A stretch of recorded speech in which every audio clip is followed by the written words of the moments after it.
Imagine stepping into a small capsule, knowing that within hours you would be deeper into the ocean than almost any human had ever been before. A place where sunlight cannot reach, where the temperature hovers near freezing, and where the pressure is so immense that even the smallest design flaw could mean instant death.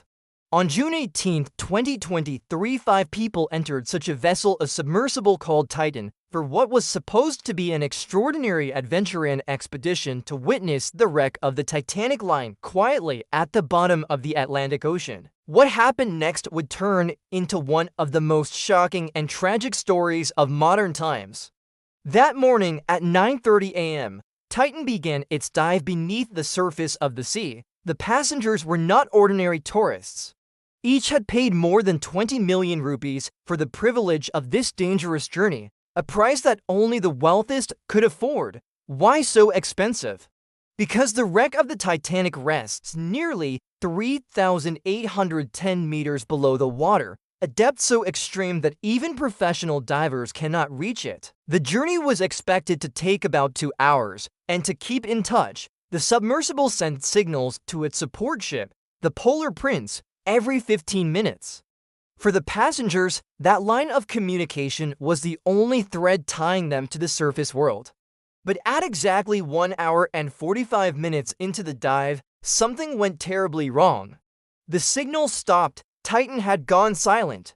By 4:30 p.m., when the vessel should have resurfaced, there was still no sign of it. At 7:10 p.m., the Polar Prince crew finally contacted the U.S. Coast Guard, and what followed was a frantic, multinational search that gripped the entire world.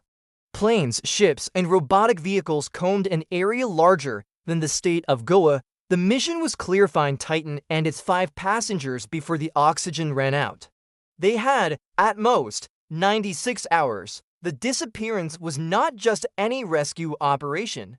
The wreck site lies 600 kilometers off Newfoundland, Canada, where the Titanic itself sank more than a century ago. At that depth, 12,500 feet below the ocean's surface, the pressure is nearly 400 times what we feel on land.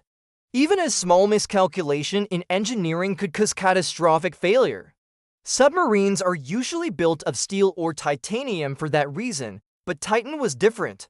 Its main body was made of carbon fiber, an experimental design that had never before been tested so far down.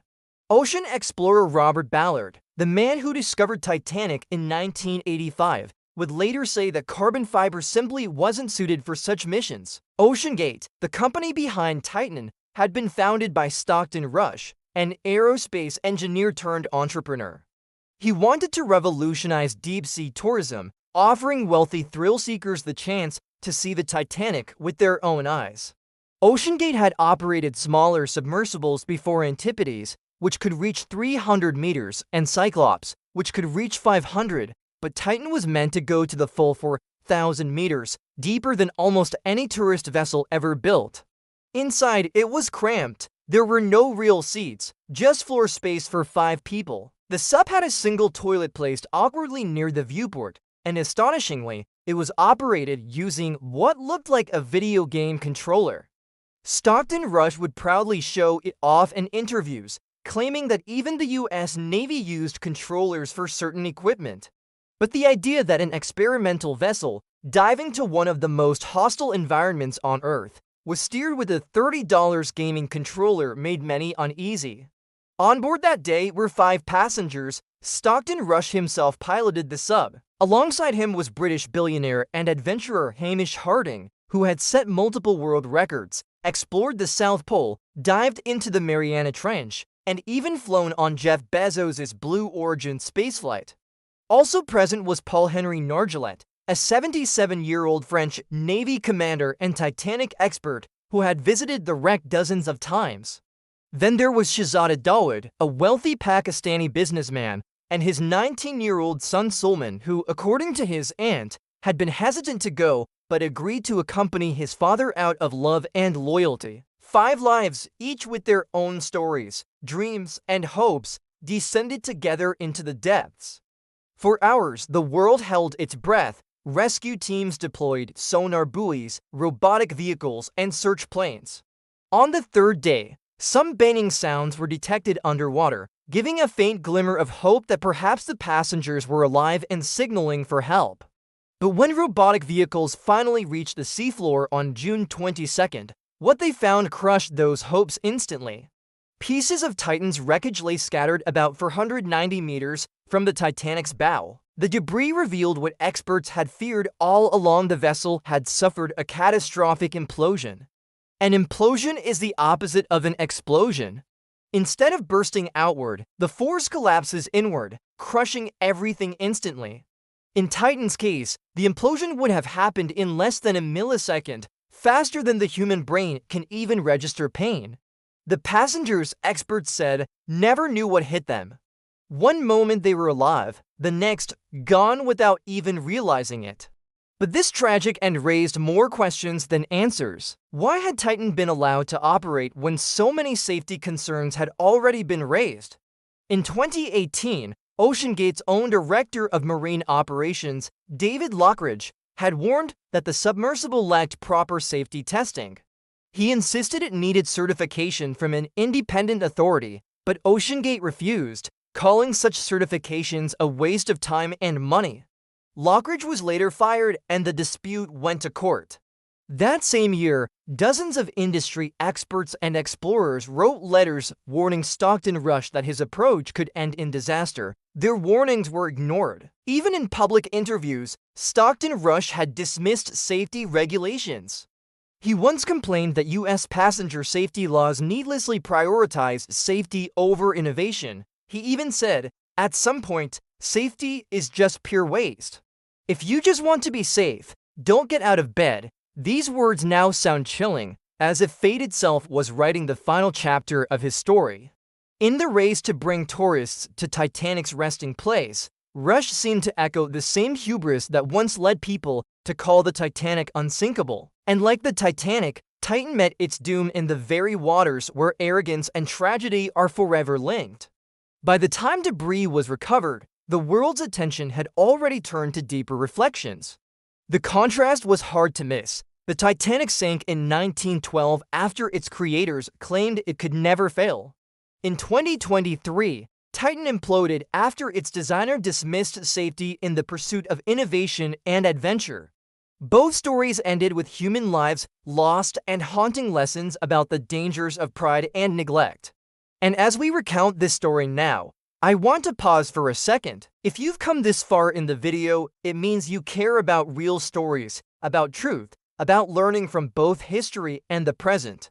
So let me ask you before we continue, please hit that subscribe button right now.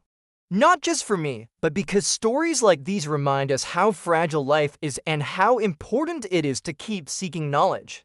Every subscriber keeps this journey alive and allows more untold stories like this to be brought to light. Returning to Titan's fate, experts have since been unanimous in their conclusion. The sub's carbon fiber hull, subjected to repeated dives, likely developed microscopic cracks. Under the unimaginable pressure of the deep sea, those flaws suddenly gave way, leading to the implosion. The titanium end caps, strong enough to withstand the pressure, were found intact, while the carbon fiber body was shattered. James Cameron, director of Titanic and a veteran deep-sea explorer himself, called the disaster preventable.